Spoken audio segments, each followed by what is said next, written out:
Delightful to see you all. I'm going to talk a little bit about history. But first, I'd like to introduce you to my teacher, Pchen. And mine, Khandro Déchen. So, it seems the significance of the non-celibate white Sangha in the West, we have to talk about the history of how it developed. You can't really go anywhere without knowing where you've come from. So, history, though, is only ever partial. What's written down is only written down by people who can write, the literate part of the population. Whether it survives is another matter. Because we're talking a long time here. I'm mainly going to talk about going back to 8th century Tibet, back before that.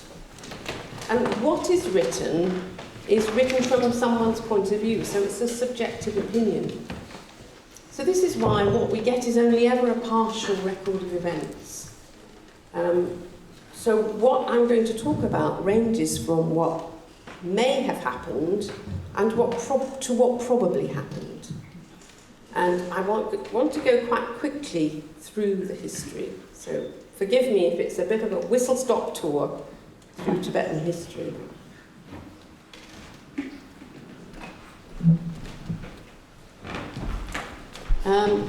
We know a lot more about the early part of what I'm going to talk about because of this place. This is Dunhuang in western China.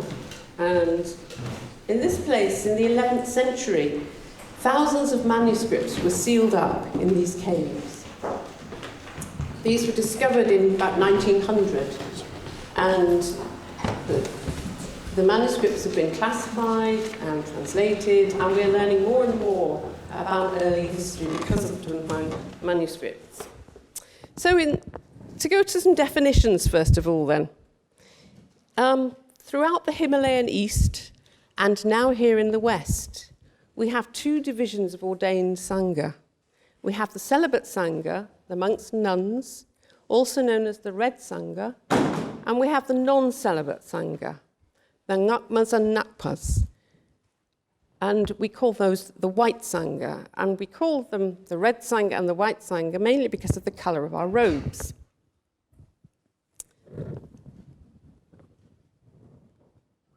Here we have a Nakpa. So the White Sangha is also called the Gö-kar-chang-lo'i-dé. Gö-kar means white robe or white skirt. And chang-lo means matted hair or uncut hair. But it also means the leaves of a willow tree. Now you can see how the willow tree resembles long hair. But chang-lo also refers to matted hair or braided hair.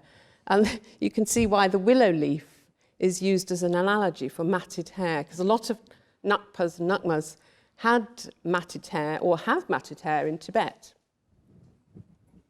And Dé, Gö-kar-chang-lo'i-dé, means division of or branch of. So a label that we don't use in relation to the White Sangha, the Nakpas and Nakmas, is lay tantrika. This is an expression that's been used for many years. Now, if you look in all dictionaries, they define lay as being amateur or ordinary or not of the clergy. Now, this is Dudjom Rinpoche, one of Rinpoche's teachers. Dudjom Rinpoche was a Nakpa. He was the most revered of the Nyingma Lamas. He was the head of the Nyingma school of Buddhism from the 1960s to the 80s until his death in 1987. And in no way could you describe him as an amateur. So this is why we don't use the word lay, because we are an ordained Sangha.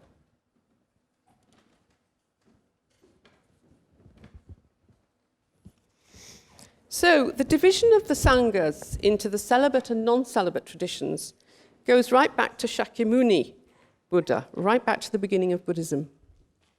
And an example of a non-celibate practitioner, I'm sorry, this is a little bit faint. This is Vimalakirti, or Drimedrakpa. Now, he was a businessman. And although his life was centered in secular society, he attained great realization. He defeated Shariputra in debate on emptiness. He was the author of a very influential sutra, the Vimalakirti Sutra, which was known for its inclusive respect for both monastic and non-monastic practitioners. And he also advocated an equal role in Buddhism for women, which at that time was very unusual. So if we move on quite quickly to the age of the Maha Siddhis, from the 8th to the 12th century in India, because this is tremendously influential in the development of the white Sangha tradition in Tibet.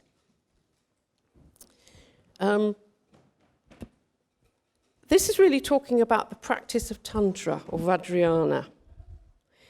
The Maha Siddhis, they practice what's known as druptab, or method of accomplishment. Now, the usual meaning of druptab is the recitation of liturgy with visualization and mantra. But here, the Maha Siddhis, the tradition here is there is a wider meaning.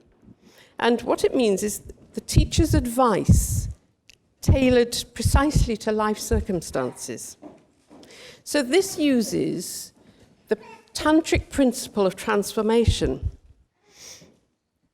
So life circumstances is the vehicle of transformation. So here, nothing is rejected, nothing is renounced. The student's employment, personal fascinations, foibles, neuroses, it's all encompassed as part of the method. So particular identity, personality is not rejected, but it all becomes part of a workable method. So this is in distinct contradiction to the path of renunciation, the monastic path, the celibate tradition, where these things are renounced. But here we're just talking about different vehicles. We're not talking about truths. So this is just a different path from the path of renunciation. So everything becomes a workable material for the path. So in a way, the more material there is, the hotter the fire, the greater the transformation. So it's all-encompassing in terms of fuel. And we have a couple of examples here. This is Vinapa, who was a passionate musician. And he played the veena, and he was given the instruction to use the sound of the veena as his focus of meditation. And here, this one is Syalipa. He had a fear fixation of jackals. He hated the sound of the howling of jackals. And he was instructed by his teacher to go and live in the cremation ground with the jackals and use the sound of the howling as a focus for his meditation. And here we have Tantipa, the carpet weaver. And he used the terms involved in his craftsmanship, the warp and the weft and the loom. His meditation was described in these sort of terms so he could understand it. So the Maha Siddhis lived in the 4th to the 8th century in India, and they lived mainly as itinerants. They often lived beyond the religious and social conventions of the time. Throughout the Himalayas and the Karakoram ranges, they tended to live in caves, charnel grounds, woods, uninhabited islands. They tended to live often in remote villages. And their practice, because it involves the whole of your life, is eminently accessible to ordinary people, particularly to low-caste people who live in poverty. And it was equally available to women. So it encompassed the whole range of society. If you were a glutton, a wastrel, a prostitute, a king, a hunter, nothing was excluded. So you could practice.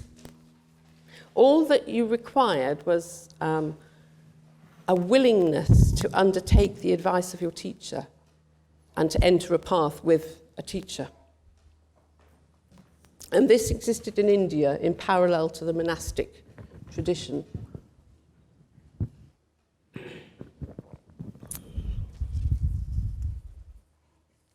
So, moving on. This is Padmasambhava, ubiquitously known as Guru Rinpoche in the East. And he was responsible for bringing the teachings of Buddhism to Tibet in the 8th century. And this is at the time when the Maha Siddhis tradition, the Tantric tradition, was at its peak. So this was what he brought, along with a full range of Buddhist teachings, to Tibet. And he brought them along with Santarakshita, the abbot of Nalanda University, who was invited by, these two were invited by Khandro Déchen,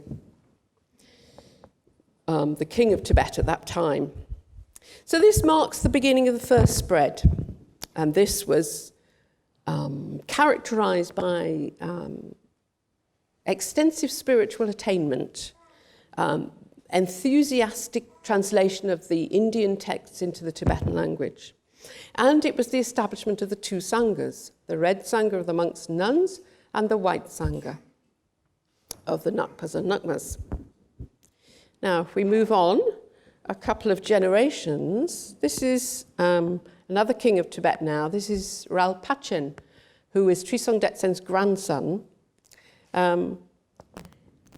This was in the 9th century now, we've moved to, and he was a great disseminator of the Buddhist teachings in Tibet. And his name, Relpa-chan, actually means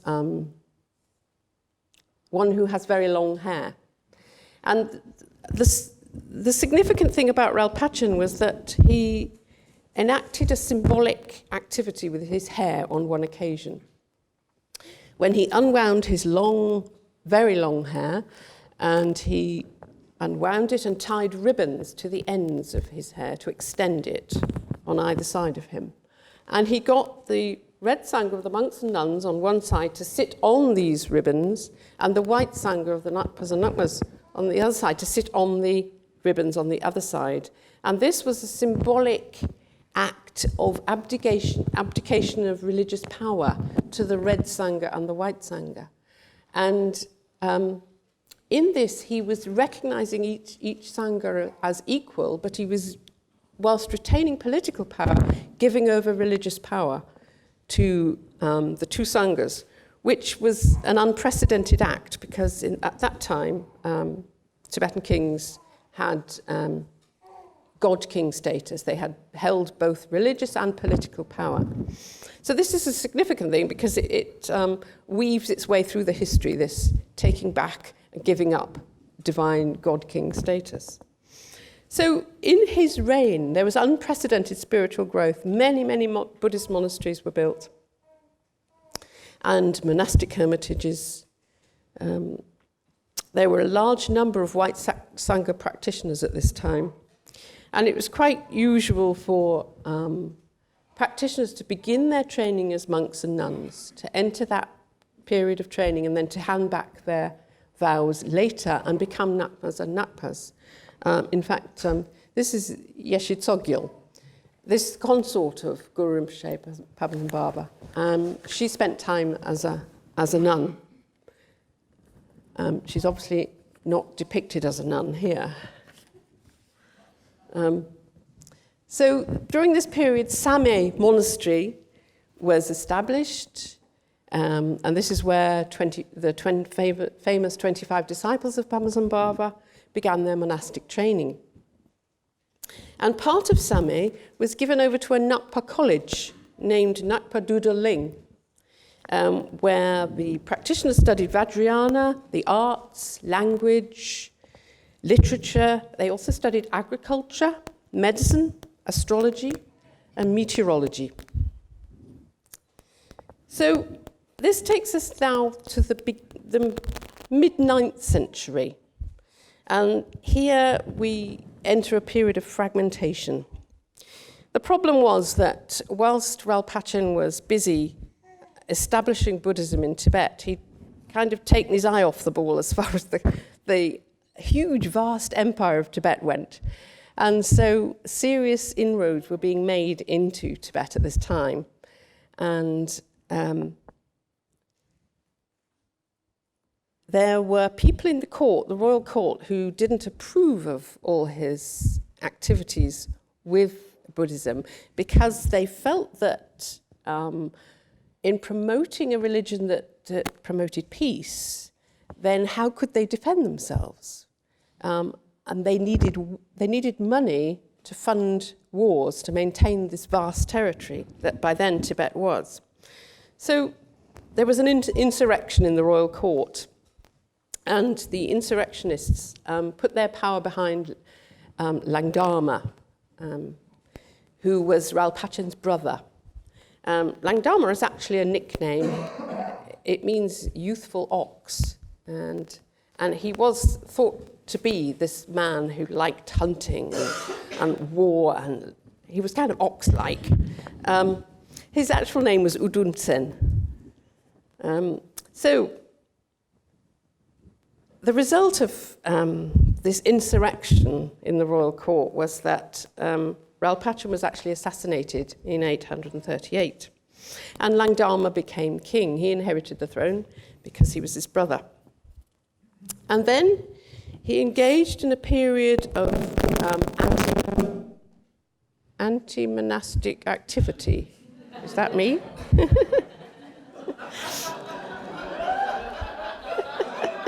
It's Langdharma. Now, the monasteries were an easy target. They were large institutions, so it was easy for him to confiscate their funds, close them down, melt their statues down, and most of the monks at this time disrobed. But there were a few who fled to Amdo, carrying just the texts that they could carry with very few possessions. But they entered the monasteries in Amdo, and they kept the monastic ordination alive in Amdo because the local rulers in that part of the land gave them support. Now, the White Sangha, in contrast, were not so subject to interference by Langdharma and the insurrectionists. Because they were self-supporting, they weren't seeking taxes or tithes, as was the system with the monasteries. So they weren't seeking funds from the government. And really, they carried on practice in unhindered mini-religious kingdoms, with the Lama as Vajramaster in the role of benign king. So they almost became little kingdoms. They also practiced in large religious encampments, which would come together for practicing ritual and teaching, and then the encampment would be dismantled and they would sort of disappear. So they had a sort of ephemeral sort of existence in Tibet. So they were quite difficult to locate. They weren't so tangible as the monasteries were. So Langdharma concentrated all his efforts on destroying the monasteries. They continued their study and practice and translation of texts, and they gained a reputation as being quite powerful yogis and yoginis who could divine the future, provide protection from local beings, weather control, healing sickness, and all these activities were supremely practical for ordinary people in Tibet. It's recorded that Langdharma came up against, this is Nupchen Sangye Yeshe, during the course of his persecutory activity. But Nupchen Sangye Yeshe, who was a prominent member of the White Sangha at that time, manifested a scorpion the size of 9 yaks above his head and hurled thunderbolts with his hands that blasted the rocks around Langdharma and his entourage. And so Langdharma agreed to leave the White Sangha alone. This is what's recorded. But because of Langdharma's anti-monastic, anti-Buddhist activity, He was assassinated after only a few years on the throne. And because there was no clear heir, Tibet dissolved into civil war, into a chaotic civil war. So the period of fragmentation continued there. And it went on for about 150 years, a long, long time, until this king here. We're not seeing these very well because the light's very strong. I don't know whether you can see that. That's La Lama Yeshe Erd. Now we're talking about the end of the 10th century here, and this was the time when he came to power and re-established the monarchy. And this marks the beginning of the second spread of Buddhism in Tibet. And he re-established monarchy in terms of divine God-king status again. So he took upon himself both political power and religious power, and he actually ordained as a monk, although he's not depicted as that here. So he re-established the monasteries. He verbally attacked the practices that had happened in the period of fragmentation, which were mainly practiced by the white Sangha during that period. He issued ordinances saying that only the Vinaya should be practiced. These are the rules concerning being a monk or a nun. Only the sutras should be practiced. There was this erroneous doctrine of Dzogchen, which wasn't to be taught. Nobody was to be exposed to this heretical practice of Dzogchen, and texts should be burned, and fines were in place, and banishment or even death if you practiced these heretical practices. His nephew eventually came to the throne and invited Atisha to come to Tibet from India, from Vikramashila, and the hope was that Atisha would refute these heretical tantric practices that had been practiced during the period of fragmentation. But Atisha couldn't ban the practice of Tantra because it was intrinsic to Indian Buddhism. So what he did agree to do was to control the practice of Tantra only and restrict it to the monasteries so that the symbolism could be kept secret and guarded. And at this time you get the new translation schools coming into being, the Kagyu, the Sakya, and the Gelug. And what had been taught in the first spread of Buddhism was then named the Nyingma school. That was the first of the first spread. And there were a lot of attacks on the white Sangha at this time, verbally. Yeshe Erd wrote a letter to the Nakpas of Tibet, detailing their erroneous and heretical practices, and the fact that their claim to be Buddhist was evidence that they were deluded by demons or they were insane. So the level of attack was quite hard at this time. So what happened was that the numbers of the white Sangha reduced at this time.